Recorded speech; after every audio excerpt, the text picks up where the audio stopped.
If you're able to make good videos more than once a day, I'd start to look at a second channel. Yeah. Instead of an hour-long presentation, you're interacting with the audience. Most YouTube live videos, after they go live, never get any attention. People connect to a person more than they connect to a brand or logo. That's phenomenal. And oh man, no, thank you so much. Hey, Pablo, how you doing? Good, how are you? I'm great. Look at all those books. I love it. Look at this one. Oh, snap. There it is. That's a good one. That's a good one. It's a pretty good one. I like it. So Pablo's part of my Movement Makers program, and as part of that, we do an IG Live together. So what do you got, man? How can I help? Yeah, I want to ask you, on the name of the channel. When I start, I put it on my channel, Instituto de Negociación. No, it's, Instituto de Negociación. That was the name because I coach on negotiation. I learned from Brandon Bouchard, and then I specialize in something that I've been doing all my life. But my question is, it is good idea to have Instituto de Negociación, or I should put my name? What do you think? It's almost always better to put your name. Okay. Because people connect to a person more than they connect to a brand or logo. If you're planning to sell it, if you're planning to bring on lots of people to be up front, then you could evolve and shift it. But if it's you doing all the videos yourself, it's just easier for people to connect to you, to your face. Like, oh, Pablo, I love that guy. They'll remember that more than the institution of negotiation, right? So yeah, I'd make it your face, and I would make it like zoomed in face, like this of the face, right? And put your name. And it's easy. I have like 6,000 followers. It's easy in YouTube. It's easy to change. Can I change it now or that? Yeah. So picture your picture and the banner at the top. You can change anytime you want. The name there's limits on how often you can change it. So you could change it to your name, to Pablo, but you wouldn't be able to change it back for another month or something. Like they have a limit of how often you can change your name. But you don't really need to keep changing it. Just do it once and you're good. Yeah. And I saw one question I want to ask you is, I love your coaching. I think it's unbelievable. I've been learning and watching all your videos, here. And why you don't do these videos on YouTube and why you do it on Instagram? That's kind of my question. So we take some of the videos that I do coaching of, and we put it to, I have, 11 or 12 different channels, maybe more by now. And so we have a channel where we put all of my Instagram lives that people can watch. And we have a channel that is of just Evan speaking and coaching. So some of them go there, not all of them, right? Like this is my third Instagram live just today. I saw the other ones. Yeah, I was there. And I do Instagram live at least 5 times a week, sometimes more. And we'll take the ones that whichever ones my team likes the best, we cut it up and put it into a video on that channel. And then some of them make it to the Instagram content as well. So it's part of the producing content for you. Yeah. And the thing is, like, I don't want to sell coaching services. So it's slightly different, right? I love this, but I don't want to sell this. I could do this all day long. I could just sell Instagram live sessions. Okay. Hey, here it is. Pay me this and we'll do another one. Pay me that. Like, I could do that as a business. I just don't want to be in that business. But if you want to do it for negotiating, I think it's a great way to be able to recognize the talent that you have. Because there's one thing to make a video just saying, here are the top 7 negotiation tips for how to get a new client or for how to get that job interview or whatever negotiating kind of topics you're making. It's very different than if you have somebody in front of you who is struggling in negotiation and you coach them and help them. I know, I saw other of your videos talking with a Slovene girl that you were explaining, and I never, I followed Brandon for years, and I saw you in the summit, I saw you with Brandon Bouchard, so I started following you, and it's unbelievable that as a coach, how way better I see when someone can see me coaching. And that was one of the questions, Yeah. It's it really is super effective, the people to see that, like you were explaining. Were you in Puerto Rico at the Brendan's? No. I'm in Pittsburgh. We are very close, Okay. I'm in Pittsburgh, PA, but my followers is all Latin America and Spain. Right. But you said you were at Brendan's event. Were you at the Puerto Rico event? That's right. Yeah. The summit. Yes. In Puerto Rico. I'm one of the coaches, so I'm a member of. Yeah, it was online. Oh, that one. Okay. Sorry. So in January or February, I spoke at Brendan's event in Puerto Rico. Yeah. Okay. Where people paid 30 or 50K or whatever to be in the room. It's his private one. Yeah. Right. Yeah. And there was this great moment. So Brendan, Dean, and Ethan are the three partners in that business. And Dean had this great moment with somebody where a woman stood up and was asking questions, and Dean challenged her and basically coached her live. Okay. And in that coaching, everybody else learned. It's not just helping that one woman. It's everybody can learn through her story. And for a lot of people, that was their favorite part of the day. Wasn't Dean on the whiteboard or his flip chart. It was that session, that coaching session that he did live. And so I went up the next day and I said, how many of you guys liked the thing Dean did yesterday, right? Like, how many of you guys liked Dean's session?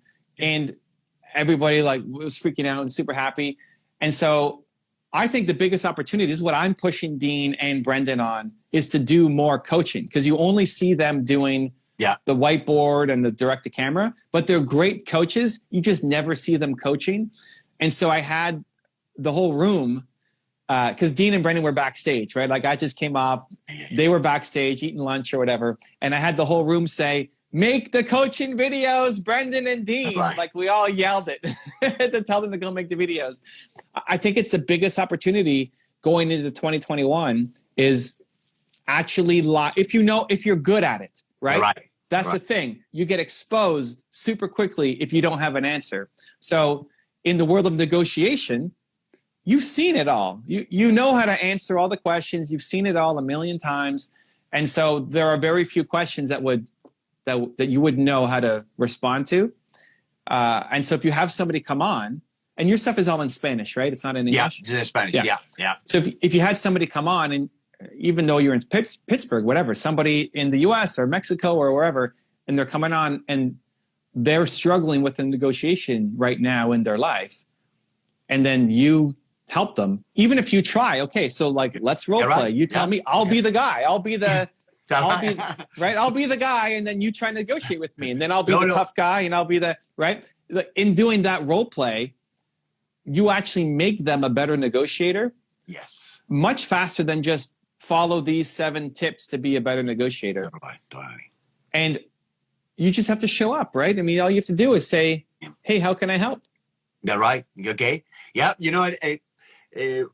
Follow your course and the material that you explain. I set up a meeting for next Tuesday. So I'm putting a Tuesday, 10 a.m. in here in US. It's 12 in Latin America, in different places. So I'm following your concept, and in Spain. I'm following your concept. I'm going to do live because I think it's phenomenal. When I see you, I see you coaching. That's what even when you talk on you interact with us when in Brandon. You said you talk about the book. You interact with us. You give us what is the most important points to follow when we do a video. Like a strong opinion. It was phenomenal because I got 500 videos in YouTube, but now I just even the editor say just cut everything. Just the most important, just cut it. Because it's great. Sorry. So that's awesome. I think at the beginning you have to book the people yourself, right? So people don't know that you're going to do live coaching yet. Yeah. So if you set a schedule that every Tuesday at 10 a.m. you're going to be doing live coaching, your first 4 or 5 people you book yourself. You DM them and say, hey, I'm doing this for free. Yeah. Okay. can I help you? Do you want to join live? And some people will say no, and some people will say yes, and then you book them. Where after you start doing it for a while, people will get used to it, and then people will say, you don't even have to book the guests. People will just put their hand up, right? Like we booked this in advance through my assistant, right? But if you weren't here and I had an open spot, I would just go live and people would say, hey, can I join? And then we just do coaching. Okay. Right? Perfect. So you book the first few people yourself, but once you have especially if you have a consistent time, like every Tuesday at 10 a.m., people know to join you, then ultimately it takes over, and then people will just ask to join you. Okay. And it's fun, dude. It's fun. I know. You're absolutely right. And, I do love your book, and all your videos is to serve. I do, you see people who do that for money, and you see you and your wife and on the car and making jokes. It's unbelievable. And I do have that to want to help Latin American people, Spanish people. I built my company here in US. We did it very well as a consulting. I went to Harvard Law School with Roger Fisher. So here everything is good, but Latin America needs so much help, and on that part, there's so much help on how we develop the negotiation, how we develop the skill. They only have 5 books that is important here. There's no translation in Spanish. So I feel that. And one question I want to ask you that I've been thinking is, every Tuesday, an afternoon, we do a Zoom event where there is days that I have 400, 450, 200 people. And this, we do it on Zoom because of the interaction. Yep. Do you think that I should do it? And we try, and from Zoom, we go and we do directly now in YouTube. Now, thank you to you, follow you, learning from your team, but do you think I should go directly to you, directly live? No. Okay. No, YouTube Live sucks. The only reason to go YouTube Live is if you want to promote something right away. Okay. So if you're going to launch your own book, or you've got some course coming up, or some event that you're speaking at, or something that you want to get a lot of eyeballs on, then YouTube Live is great. But most YouTube Live videos, after they go live, never get any attention. Oh, okay. The algorithm just kills the live videos. Even if I do a video, sometimes I do a video live I put it live and my editor work later with this. Is this better off to do private and then? Yes. So if you're doing Zoom, I would keep it on Zoom. Okay. The beginning of a Zoom call is kind of boring anyway for a YouTube viewer. It's great for the live audience where you welcome people in and how are you doing and oh my gosh and all this stuff. But for a YouTube video, you got to hit them with something strong right away, which usually doesn't happen in a live Zoom. So how long do you do your Zoom? Like how long is the session? 2 hours. 1 hour and 2 a half, hours. 2 hours. That's awesome. And it's you talking, or it's you interacting, you answering questions? What is it? I talk for an hour and a half and then all questions, all questions. And I talk about the best books, the best book here in our state, the best technology on negotiation, persuasion, influence. Yep. And every, what is it? Every 2 weeks? Every week? Every week, Tuesday, 6 p.m. And how do you come up with the topics? For the book, like next week is this book. Last week is last week was Cialdini. Cialdini, right? So I just come up with one topic and people are engaged. I have a lot of people. In the beginning, I did a lot of advertising, to get the people, But now it's just the community, So 2 things. One, I would definitely edit that video down for a YouTube video. I would take your 2 hours and cut anything that's not super valuable, but especially the intro. The intro is probably not going to be great in a Zoom, and maybe the extra. Take the highlight moments and put it to the beginning, coming up, or I don't know how you say coming up in Spanish, but Está bien, está bien. what is it? Está viniendo, está viniendo. Está Viniendo. viniendo. Está viniendo. Okay? Está viniendo. At the beginning, like at the bottom, right? And the best moments. And then that's a weekly YouTube video for your channel for sure. I love it. The thumbnail, I put your face and then the book cover, if it's always around the book. I would play with doing more. If you're doing 2 hours, I would play with doing more audience interaction. I would play with like an hour of you talking and then an hour of interaction. Okay. Where you're taking like the questions, because the more you make it feel like it's for them, the better experience they're going to have. So it's not just listening to a lecture. Okay. He's actually reading the comments. He's actually paying attention to us. We can get our chance to ask questions and be involved. It's just a much better experience. And I'd also play with breakout sessions. You know, we do it inside Movement Makers where you break out for 15, 20 minutes. So when you can create community, so it's not just learning from you, but they're connecting to each other. These are other people who want to learn about negotiation and whatever the lesson is, right? So like what's one lesson from the book this week? This week, and how the reciprocity work. You know, how, Great. Scarcity. Yeah. So that could be the challenge of, hey, okay, you're going to put you into breakout rooms and I want you to discuss how you're going to use more reciprocity this week. Like what can you do? What's one thing you can do this week to have more reciprocity in your life? That's an awesome idea. That's unbelievable. Dude, they'll have so much fun. Like the breakout sessions are the best. Yeah, right. I feel sad because I'm not in them, but I'm listening to Nina's, but people love them. And I would say we're still playing with what the right number is. We're usually looking at like the 6 to 8 people range, 6 to 7, somewhere in there of groups. How many people show up on your thing? 400, 200? Yeah, 150 minimum. So put them into groups of Zoom can automatically do it. You just say how many people you want in each group. Okay. And so you'll end up having, 50 groups or whatever. And you have people put out into these different groups only for, 15, 20 minutes. So it'd be like an hour of you sharing. That's great. An hour of you sharing. You introduce the book. You say hi. You give the lessons. You teach me what I need to learn. And then 15 to 20 minutes of group sessions, breakout rooms, and you give them a question to talk about so they get to know each other. Okay, the question. Exactly. Yeah. Yeah, lead them.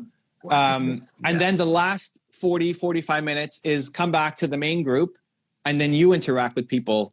And whatever questions you have for me and how to apply the book, let me know, and I'll answer them live for you. All right. For each group, they can come and participate. No, that's phenomenal. And oh man, no, thank you so much. It's so much fun. You're gonna. I think you'll crush it. The more you make it about the audience, and the more again that they connect. So for Movement Makers, I think there's a lot of opportunities for people to meet each other. And yes, you're learning from me, and that's why you sign up. But the more you meet somebody else in the group, and then maybe 2 of those people make a business together, or they help each other out somehow. Especially if you're talking about reciprocity, they're now trying to figure out how to help somebody else in the group. And if they end up doing a big deal or having a business partner or landing a sale because of your group, right? Then that just elevates the experience and also gets them talking about you and your brand a lot more, and they're going to want to come back for the next one and the next one and the next one. You're absolutely right. With the Brandon Bouchard, we are like 30 people from all Latin America and Spain that we connect, and believe me, we go to the event to see each other. Yeah. Yeah, it's true. I mean, it's a little sad. I mean, I like to think people come to learn from me, but it's great that you get to meet each other. You learn from them. No, I know. But it's fun that you're creating a little family, and a lot of these people, who are joining your session, they want to learn about negotiation, and they want to build a better business or better life for themselves or better career. And they don't have anybody else that they know who's kind of pushing them. Their parents, their family, their brothers or sisters, they're not doing big things, a lot of them. And so they're kind of crazy joining your live stream to learn about negotiation. Yeah. And so it can be hard to stay ambitious and stay driven and stay wanting to do more. But now when you connect them to somebody else who's like them, it's like, oh, I have some friends now who are also trying to do something bigger. So yeah, I think it's awesome. I think you'll love it. I think the more you interact with people, the more fun it's going to be for you too. And those can be great. Now, when you cut the video on Zoom doesn't record the breakout sessions. I see. Okay. Yeah. So because you're right. So you got to cut it, right? If you're going to put it to YouTube, you have to cut that blank part about the group sessions. But yeah, if you do that every week, that's a great video every single week to be able to put to your YouTube channel. Just doing the coming ups. Yeah. What is it again? Está viniendo. Está viniendo. Está viniendo. No, I love that. And okay, so with that idea, when I hear you talking and see you said, oh, we're going to go live. Okay, the channel increased a 43% retention. Like one of these, it was 43, so it was huge for us. How many more people they were having. No subscription yet. Subscription we every month with 300, 400 people a month because it's very specific.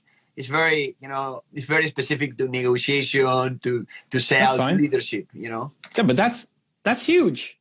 How many people who speak Spanish need to learn about negotiation, leadership, and sales skills? Like that's a lot of people. Yeah.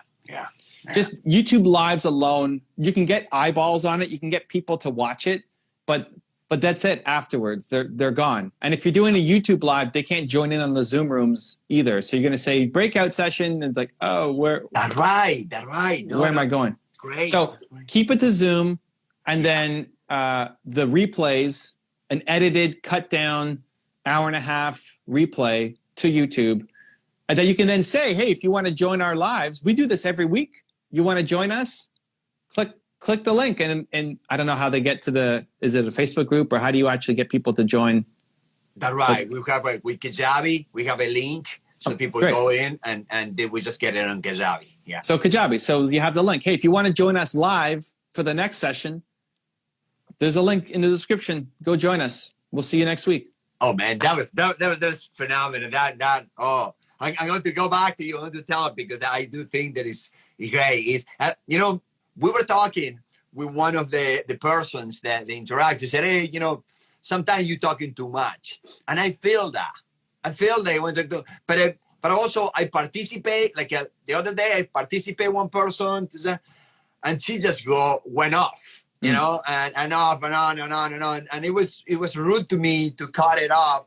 But many people were in the chat say, "What's he talking?" But the way around it is you can still talk, but answer their questions. Yeah. Yes. So it doesn't mean you have to bring people in on the Zoom because if you bring the wrong person in, it's super boring or if they're talking too much, that can cause problems. But they're typing in the chat. You can see what they're saying. This is what's different on a Zoom versus in a live. If you're speaking on stage with 2,000 people, you don't know what questions they have. You don't know what they're thinking. There's no direct feedback. That's right. But on Zoom, so you have to just keep talking. Yeah. On Zoom, you see, wow, that was great. But what does he mean by this? Like, why did he say that? And you see that and said, hey, Angela said this. Here's what I mean by it. So now they feel like they're engaged in it. So it's still you talking, but it's not you talking at them. It's you talking with them. With them. Perfect. That's great. Right? Okay. Yes. So even if it's like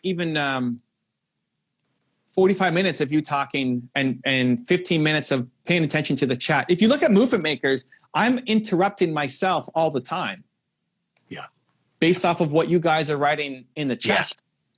So my goal coming in is I have 3 big ideas that I want to share with you on whatever topic, right? First off, you guys pick the topic. Yes. I don't even know what I'm talking about until like the day before when I see what you guys want. Because I don't want to just hear me talk. I want to make it off of what you guys want. So you guys pick the topic. And then once we're in, I have my 3 big ideas. But during my first session of talking about the 3 big ideas, I'm constantly stopping to answer the questions that my assistant pulls from me. because I think it adds, I just like it. I'd always rather make it about who is there watching instead of just me talking to myself. So just flip it. Like it's still you, Great. but instead of an hour-long presentation, you're interacting with the audience. No, that's great. That's phenomenal.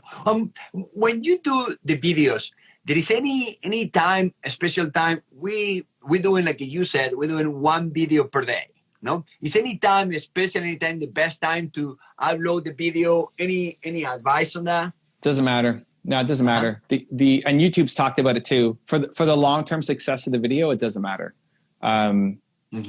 What matters is one, that's consistent, and then two, that it's I would just pick a time every day. So my videos on my main channel go live at 6:45 every day.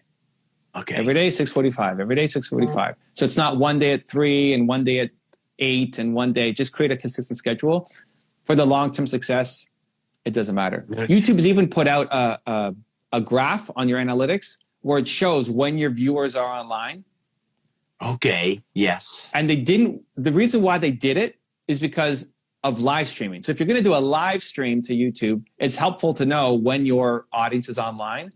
But they said for posting videos on demand, for posting just regular videos, it doesn't matter what time of day you're posting.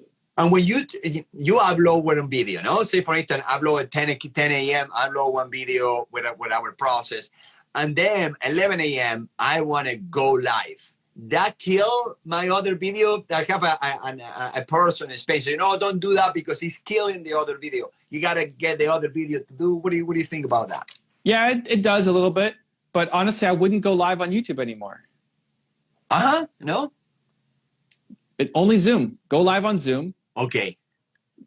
Because to get the full experience on YouTube, you can't put people into breakout rooms. You can't do the same thing as on Zoom. So somebody's watching from YouTube when you're doing breakout rooms, they're just bored for 20 minutes now watching a black screen. Yeah. No, sometimes I go live just to invite people to the next event. Or, hey, we're going to tomorrow. It's going to. Sometimes I do 10 minutes live, a small live.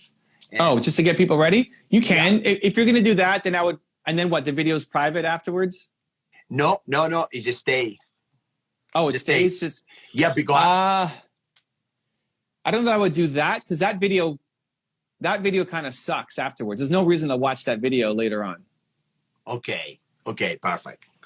Yeah. And then I would just make my videos go live later, right? So if you're going to do that at 11 in the morning, saying, hey, we're going live, or 10 in the morning, then you make your video on the main channel go live at 5 o'clock or something later on in the day. Okay. So you will change that. So what is the algorithm? The algorithm? Yeah, it's hard. Like if you release a video and then go live, your release video could get hurt in the short term. Long term, it won't make a big difference, but the short run it could because one is stepping on top of the other. That's right. I did it. So how many videos do you recommend a day? After one, it's I don't recommend it. After one, yeah, like getting to one is great. Every step along the way to one is great. I've gone as much as 3 a day. If you're able to do more than one a day, then I would look at a second channel. Okay. So if you're making a video every day, yes, you'll likely get more leverage out of a second channel. So now you have a channel for books, and then a channel for coaching, or a channel for leadership, and a channel for negotiation, right? You split it up. But are you at a video a day right now? Yes. Yeah, we are.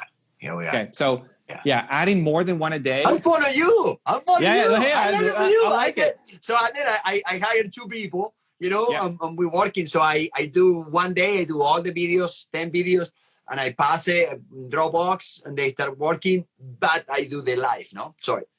Yeah, we've started to see a drop off. Like after one video a day, the benefit starts to fall off. So I'd start to think about a second channel. So how you want to split that up, whether it's again like live like this, live coaching is a channel, and then your training is a channel, or by topic like leadership is a channel, and negotiation is a channel, or sales is a channel. However you want to split it up. if you're able to make, if you can make high quality videos, right? If you feel like, this series isn't very good, then just cut it so you keep to one a day. But if you're able to make good videos more than once a day, I'd start to look at a second channel. Yeah. And I've started learning from the tools that you give it to us, the body thing, and I need to get better on that. And that's one question. Sorry for the time. The last question. The hashtag. Do you have a hashtag for the channel and then for each video? Doesn't matter. No. YouTube doesn't matter. Instagram matters. LinkedIn matters. Twitter a little bit, but YouTube doesn't matter. Put them in, whatever, but it's not going to make a difference. Yeah. Okay. That's great coming for you. Awesome. And we've tried it. We've tried it. I think we'll still put some up on them, but it's very, very, very, very little. So I wouldn't worry about it. And Facebook, do you do a lot of thinking on Facebook? Facebook groups, yes. Like our Movement Makers is a group. Awesome. Facebook organic sucks. Yeah. So the only people who watch your content are going to be people who know you or who are part of your group already. Yes. So if you're doing, it's great for community, for people who already know you, but for discovery, it sucks. If you're doing paid, that's great. Like that's a good way to get new people. But for organic discovery, YouTube #1, and Facebook is probably the worst. Yes. Yeah. But it's great. Facebook is easy to promote, to advertise. I got a lot of people. Many clients. Advertising and community. That's right. Okay. Yeah. Advertising. Yes. Advertising. All right, Pablo. Good luck, man. Thank you so much, man. Thank you, man. Thank you. So excited to see what you make. Thanks for joining me, and good luck on the. There it is. There's the book.